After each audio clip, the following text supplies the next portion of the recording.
ડભોઈ અને તેના આસપાસના ક્ષેત્રોમાં વરસાદે વિરામ લેતા ખેડૂતો ચિંતામાં મુકાયા છે। આ ક્ષેત્રમાં મોટાભાગના ખેડૂતો ડાંગરની ખેતી કરે છે। ચોમાસાના પ્રારંભે ખેતીલાયક વરસાદ થતા તાલુકાના 22 જેટલા ગામો અને 10 જેટલી વસાહતોના ખેડૂતોએ ડાંગર રોપ્યો છે। પરંતુ જો હજુ પણ એક અઠવાડિયા સુધી સમયસર વરસાદ ન થાય તો ડાંગર સુકાઈ જવાની ભીતિ છે।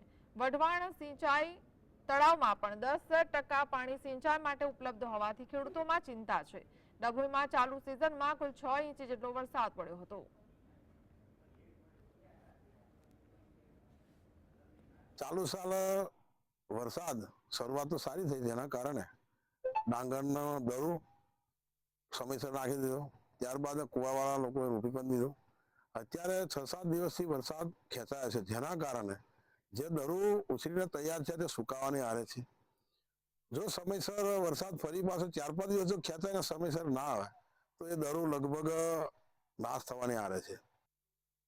ડભોઈ તાલુકાના 22 ગામો અને વસાહતો અલગ બધાને પાણી મળે છે। ખેડૂતો દરું રોપી દીધું છે? ના, હજુ બાકી છે લોકો રોપણી, પણ અમુક કુવાવાળા રોપેલું છે। બીજા બાકી તળાવવાળા બાકી છે બધા। પાણી નહીં મળે શું? પાણી ના મળે તો